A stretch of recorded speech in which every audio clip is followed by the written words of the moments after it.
on chicken. This is my first ever podcast episode, and I know that it's very early to make a podcast, but the podcast format is what made me fall in love and fall in interest with knitting content on YouTube. So this has been the thought all along, to make a knitting podcast. So I will start and we'll see where it goes. I will be following the standard order of operations when it comes to knitting podcasts here on YouTube, which is starting with finished objects, continuing on to works in progress, and then finishing off with acquisitions, or let's face it, purchases, things that I've paid money for. They haven't just appeared in my life. So that is what I will be going through with you today. So let's start off with a finished object, because I do have one. This is my Camisole number 4 by My Favorite Things Knitwear. This I knit in a single strand of Knitting for Olive pure silk in the colorway cream, and it, as you can see, I've had to tie loops on the straps because, as everyone said, the straps grow a lot and I don't think they have finished growing just yet, so I'm not committing to shortening them just yet because I'm still faffing around with them and making them hit where I want them to. I knit this on a 3.5mm needle, and it took me 6 or 8 days to finish, and in those days I did have quite a long train journey to finish it, and I had a lot of spare time, so this is not, it was a quick knit, but it's not a realistically quick knit if you have a normal life to lead. I'm very pleased with the end result. The top is just what I wanted, a v-neck in an off-white. It's super flowy, it's super light. I don't think I ended up using more than 30 or 35 grams for this whole tank top, and I knit the, is it the second size that I knit? I posted a vlog of this knit, so if you want more information on the process of it and of the snags that I hit while knitting it, you can head on over there and check it out. But this is my finished object for this time around.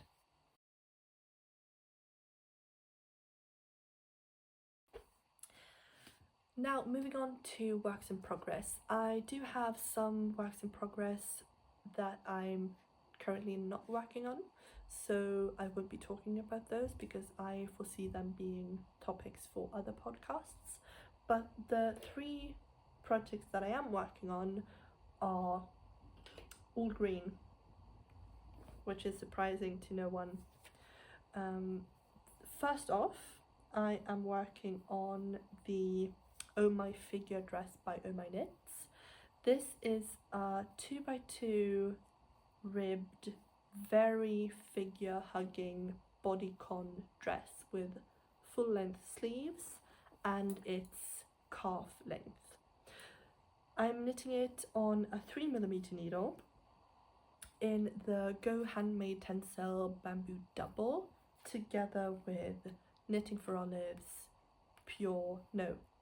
soft silk mohair. So these colours together make this. So it's 1 strand of the Tencel Bamboo and 1 strand of the Knitting for Olive soft silk mohair. And I finished weaving in most of the ends because that's not something that I want to do at the end of a project if I can avoid it, because that's a very boring way to end a fun project. This has been entertaining and challenging and relaxing at the same time, so this has been a very lovely knit, and the pattern is so incredibly detailed when it comes to different size options and how to size up and how to size down, and if you're taller than the standard size, do this, if you're shorter, do this, so that all of the increases and decreases, because you can see the shaping here is just out of this world, and there is shaping for the hips and thighs, and there is shaping on the slit. It's just gorgeous. So this was a very involved knit. I've had to look at the pattern the entire time that I've been working on it, but it's been worth it. So I finished weaving in the ends up until this point, or a few points before, because you can see I still have some active threads.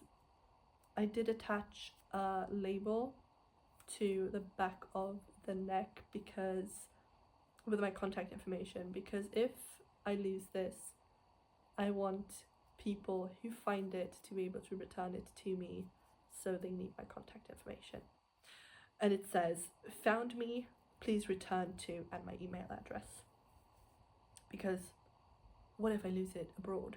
Everyone has access to an email address, or everyone can send an email, but what if I just sent my phone number, or and had to change it, or if I just had written my entire address, that would have just opened up, it would have been a huge label too. So my email address. So what I have left for this is the left sleeve, and this is a raglan construction. So I did increase up until this point, and then I left these live stitches, and as you can see for the right sleeve, it is worked in decreases and increases to shape a slight decrease up until around here, and then it's just a 2x2 rib to get the proper length. And that's what I have for the left sleeve. And then the last thing, or the thing that I'm working on currently, is the back of the slit, so the last few centimeters of the dress skirt, and then that will be finished. So this is a project that I started in early March, I think, or in February, and it's quite heavy. I don't know how many balls of yarn I've put into this, but once I'm finished, I'm very interested to see how much it actually weighs. I have tried it on in the different stages. Last time I tried it on was after I finished the front of the slit, and I did pop off some of the stitches in the armhole for the left arm, which was stressful until I realized that this is such a sticky yarn combination. The soft silk mohair just sticks together with the tencel bamboo and makes it very grippy, so it wasn't a very big deal to rescue the stitches. But this is such a pain to frog, to tink, and to rescue stitches that have started to run, because this is one thin strand of yarn, and this is comprised of just masses of strands. So you can see here it's just a bunch of tiny thin threads. So 2, 4, 8, can't count apparently, 2, 4, 6, 8, 9. I wouldn't be surprised if there are some stitches that I have just picked up halfway through, or I've missed 1 or 2 of the tencel bamboo strands, but it's not something that I've noticed along the way anyway. I made one mistake, or 2 mistakes so far that I've noticed so far. So I was splitting for the front and the back of the splits and started knitting, and I realized that this doesn't add up. I must have mixed up where I put my stitch markers, because the front worked out perfectly fine and it's centered as far as I can tell, and it's doing what it's supposed to do. But for the back, I am supposed to have more stitches between these two stitch markers, because I'm supposed to be able to decrease 2 more times or 1 more time, and I don't have that. And I also misread I forgot to read one of the sections for the back split. So I did 2 rows of decreases after each other instead of 1 decrease, 1 increase, to keep the row number or the stitch number the same. But in reviewing the back, I don't know if it makes any difference. So I will finish this and then I'll put it on and see if I notice that there is a mistake. Then I might do something about it. But honestly, I probably won't. So this is a project that I foresee myself being done with, hopefully, this week, because I have 2 other projects. So one of them is the Gemma polo by Cookie the Knitter that I'm knitting in the Lana Gatto Super Soft in this natural colorway, and this, they call it grey on the website, and on Lana Gatto's, in their color book, they call it grey, but this is very obviously green. So this is my main color, and then the white is my contrast color, and this is where I am. I have knit the back of the yoke, I've picked up for the front, I've finished the right side, and I'm now working on the left side of the front, because this will end up with a button plaque. So once I have finished this green stripe, added a white one and half a green stripe more, I will be joining in the round. And this is a project that is very quick because it's quite thick yarn and I'm knitting it on a 5.5mm needle. So this is moving quicker than I thought it would, because obviously when you're working with a 3mm needle for ages, you forget how quick a knit can be. So this is something that I will be taking with me to Austria, because I'm leaving in a week to go to Austria for a long weekend, and I will be doing spectating. So I want to have something to knit that is easy, that I don't have to reference a chart for or a pattern for, and something that I can just knit while I'm watching something else. So this time I will be bringing enough yarn, because I brought this to Copenhagen and I ran out of the main color yarn very quickly, because this is a project that needs more yarn than the other projects I have been used to the last few months. So to remedy that lack of judgment on my part, I bought some yarn, which is coming up next, but I started the Feels Right Tee by Lily Kate France. I'm knitting it on a 3.5mm needle, because that's the closest thing I had to the recommended needle size, which is 3.25. But I'm fairly close to gauge, and this is supposed to be, I'm knitting it with the intention of wearing it as a bit of a slouchy tee. And I also don't know what this composition does, when I wear it. I've never knit a linen and cotton garment before, so this is all of this is an experiment. But you can see that I started in the back. I did some shaping for the peaks of the shoulders, so to get this shape, and then I cast on the fronts. I did some increases for the neck hole shaping and some decreases for the armhole shaping, and now I'm on the body, knitting in the round and doing some decreases under the arm to have it a bit more shaped for the waist. And I'm knitting it with the Isea Boumeline cotton linen mix. So this is fairly thin yarn. The feel of it is papery, which I suppose is to be expected with a cotton and linen mix.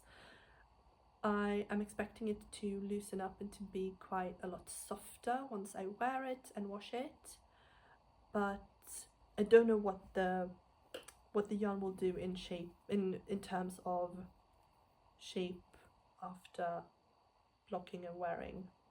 So the yarn itself will be softer, but it might lose some of its shape. So I'm preparing for that with a bit of an oversized fit. So because the neckband will pull everything together a bit, I think I want to finish that before I decide how long anything gets to be. So I will be knitting the neckband and then the sleeves, which are knit with short rows and some shaping at the outside to give a bit of a puffy sleeve. Don't know if I want to do the puffy version or if I just leave it without the shaping, the decreases. We'll see what I want, but I will do that before I continue on with the waist shaping, because if this ends up too short, I will have to make the decreases farther apart, and if it ends up too long, I will have to do something about that. So that is my next step for the Feels Right tee. And that brings me into the last portion of the video, which is purchases.